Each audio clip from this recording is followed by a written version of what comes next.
traditional composition. And as of yet, so far, let's take a look at the drafts as well. And this time, Echo PH will be on the blue side, and their opening pick here is going to be something standard here. That's going to be the Frederick, Kaja, as well as the Claude. For Yudu Red Giants, it is going to be the Brody, Angela, and Ling. Okay, Yudu Red Giants. Are they? Am I seeing this right? Are they going to try Echo PH's first game draft? Your team is banning. I think so. It looks like they're going to be like, hey, I think we can do it better. We found out the weaknesses of what doesn't work. We're going to try it ourselves. And this is the ultimate flex, right? I think that this is one of those situations where they're really testing it. Like, and can Echo Esports really bounce back from almost a flawless game one? And that draft was amazing. You know what? I agree. And guess what? So does Echo. Instant deny pick. Hey, if you're gonna try our composition, don't copy it, Brent. We're not gonna let you copy it. We're just gonna ban Teresa. And now it's up to you to Giants to say, hey, you know what? I'll do you one better. I'll pick a better XP lane. In this case, Arlet's still in the pool. It's something that can do what Teresa does. But the difference is, Arlet, once you go in, you can't really get out.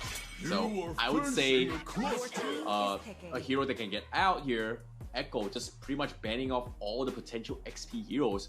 And all these XP heroes, I feel like it is pretty much into as a hero, I would say just off the hero pool list. But I don't think these are heroes that shows Goldjess's specialty. And so far, I think having the Lapu Lapu on Goldjess isn't too bad. To actually threaten the back lines. But if you go for that route, how would you do for the Claude? I wouldn't mind seeing the Yu Zhong as well if they decide to go for it, but is it enough, Is it enough? Once upon a time, the Flying Duck was a famous composition, the Angela with the Yu Zhong just completely shutting the back lines, but I don't know. Are they gonna pull it? I'm not sure. I want to see it, but is it good enough? I'm not sure as well. This is going to some of the weaknesses that, Yudu Red Giants had in game one, where, like, yeah, you have your Claude, but Fredrin and Kaja, not exactly the most damaging. I mean, they can be built that way. They can obviously get there, but it's a situation where now you need something to kind of deal with all of the, you need some sort of control for Ling. You got to figure out, I mean, the Kaja was picked for that, but is that enough?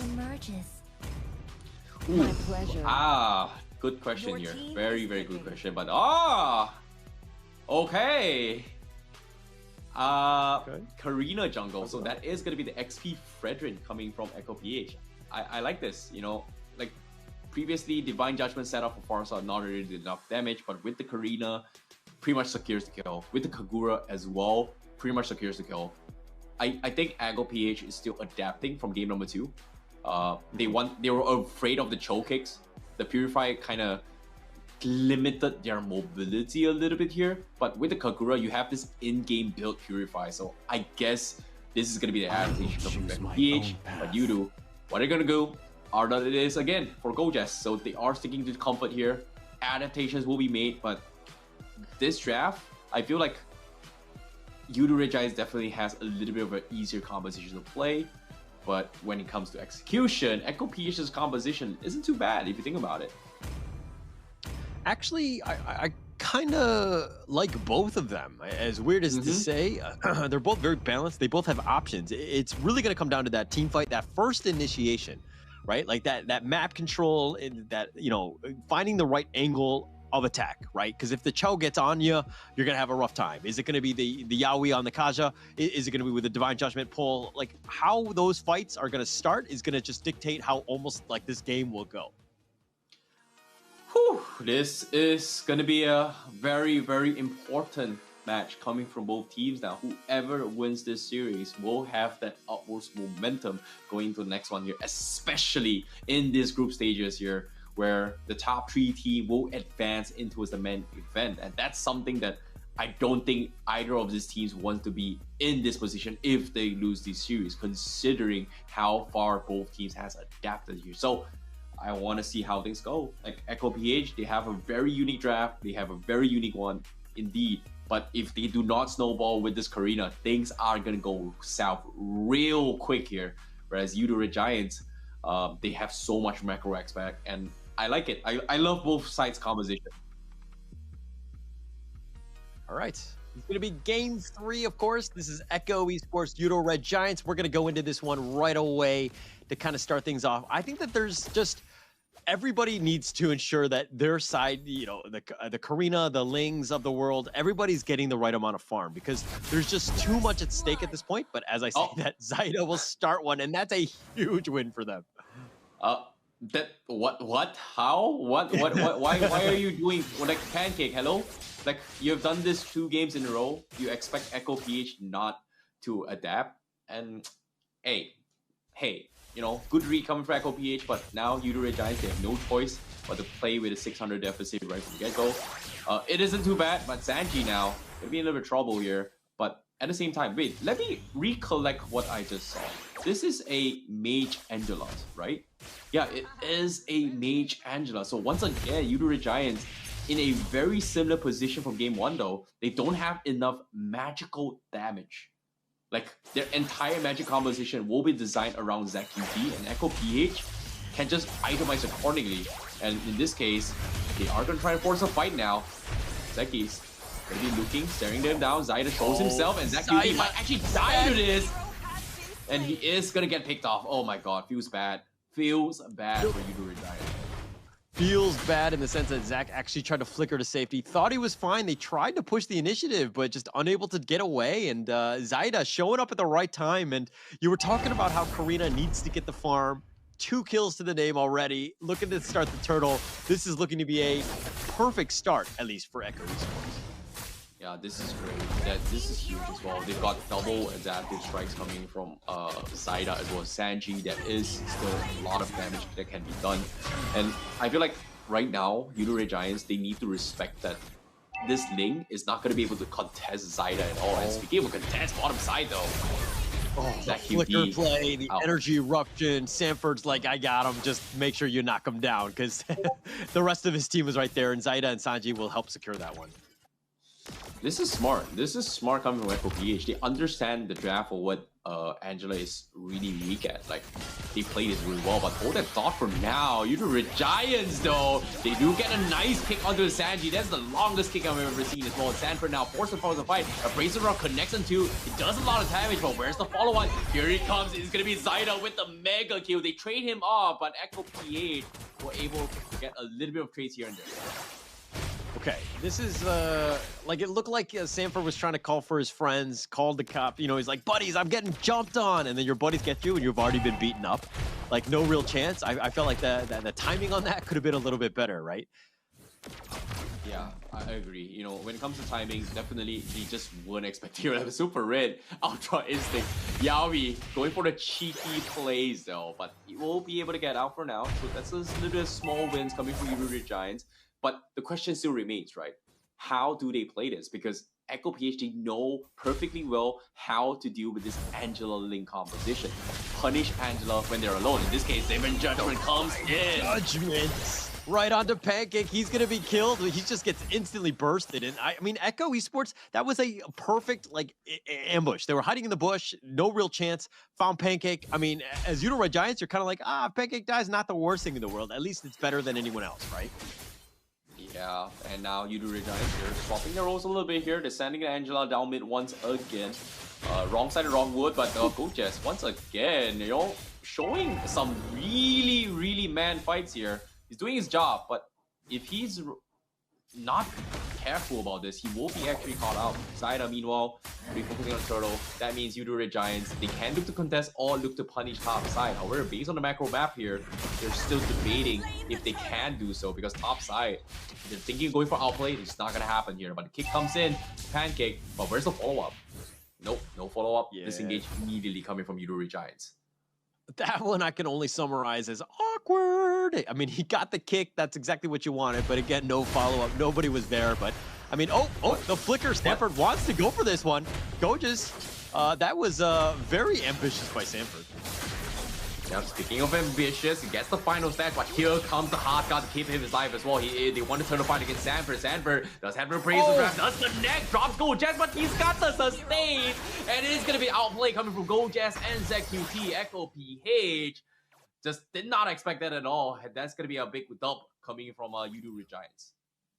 Okay, that could have been so bad for Gojas. He actually went right into the Appraiser's Wrath. He got slammed down, but I mean, you know, Zach UT as well, just the team up was on point. That's exactly what you want, is a nice little duo in the bottom right there. Making sure that you do get that. But let's talk a little bit more about the top lane. Outplayed, largely been, you know, untouched. Hasn't really been seen much. Gets perfect out. Just makes things very difficult. Now, Seki's, on the other hand, has been, it's been a much different game, I would say. Okay, this is huge. This is actually huge for MLBB. Like, they barely used any major spells here besides the Divine Judgment. They force out the Harsh God. So as of now, they're in a perfect condition. Oh wait, hold that thought right now. Sanji, what were you thinking, man? Why are you so far away? And Pancake is gonna get a very nice trade. Echo PH, can they salvage the situation? They're getting a little bit greedy with this play. They need to back out, but Echo PH just lost the kill just like that. I'm not sure what Sanji was thinking about the play. Yeah, that was not sure what that was as well, but you know, again, Pancake with some good kicks. You know, the way the Dragons have been on point, ensuring that they get themselves back into some of those games. They've defended well, and that's what you want as Udo Red Giants. But now Echo Esports, they do have, I mean, they have that lead, and I thought it would snowball actually much faster off of the back of Zaida, but you know, the 4-0-1, that's another good kick. Throws back Sanford, but the Tempest of Blades, that's going to be used, and Yaoi will take out most of that. The Energy Eruption slows him down. Pancake is about half-life. They have the final slash, that's going to be used. Sekis is continuing to fight though, but Pancake has been killed. Zaida, that's his 5th kill of the game, 6th on top of that with Super Red, and now this is looking very rough for Udo Red Giants as Gojas is looking to go down as well. Oh, mistakes were made. Echo PH take all for nothing. They capitalized on Pancake's mistake because of the fact that Sanford is the tankiest hero coming from Echo PH. So there's pretty much no way that Udo Red Giants does have the burst potential to take him right from the get-go. Took advantage of it, got a couple of trade-offs, got the kills, and then on top of it all, they even took the tier 1 up top for outplay on this spot. So nothing is going well. However, Pancake looking for the kick. Is gonna get bursted down, and so will Zaida as he goes in the back line, 2 shots the Brody, and now he's looking for more Gojas in an awkward position, but it's gonna be Sanji with the auto attack to get the kill, and it's gonna be 4-0 in favor of Echo PH. Yo, you've got 10 kills, and it's not even the 8-minute mark. Zaida has been a absolute assassin, right? The fact that he's been everywhere, ensuring that he gets all of these kills, and that's exactly what you don't want to see as a Udo Red Giants sport fan. You know, this Karina just being able to pop off, being super, like, again, just picking up anybody who walks alone. Yeah, in this case, the biggest threat here is going to be Zaida. In this case, Sanford now going to be starting these over the conceal play. Oh, the flicker. How he do get the catch as well. Super Red just completely shut down. The damage is just unfathomable. And now Udo Red just cannot do anything against Echo PH because of how strong Zaida is. Look at him. 8 minutes game, level 13, 11-0-5. And to top it of all, who can actually kill him from Udo Red Giants? This is like the Michael Jordan meme, right? Where they lost game 2, and Zaida was like, and I took offense to that, right? The fact that he's completely carrying this game, I feel like Udo Red Giants, the only opportunity to get back in this game is if they figure out a way to draw a beat onto this Zaida, like lock him down, let your team blow him up, because you got to stop this bleeding. This is absolutely crazy. The fact that this net worth lead was like 1.8 at like, you know, 5 minutes, and now it's almost 10K at 9 minutes, all off the back of Zaida, who's literally just destroyed your team. You know, the biggest problem that Udo Red Giants has right now is that they need to find a way to shut down this arena, but it's near impossible because of the fact that they don't have this burst capability to just isolate him and just one-shot him. And to top it all, even if they try to, all Zaida needs to do is just pop a Shadow Dance, and everyone from side Udo Red Giants just cannot kill him. It's just an inbuilt game, an inbuilt skill of having a free Winds of Nature on Zaida, which you can pop anytime if Udo Red Giants just doesn't burst him off. And that's going to be a big problem because eventually they just can't kill him off. And right now, the only dream pickoff from Udo Red Giants is that they need to catch Zaida in the most awkward position and just win the game.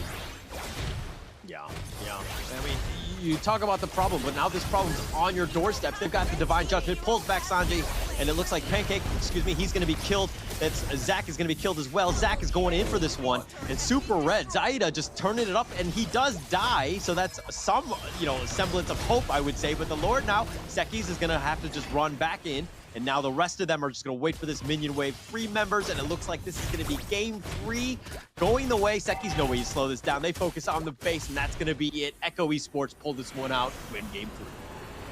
GG, well played to Echo PH. They played to their strengths. Very, very good draft, and you can see the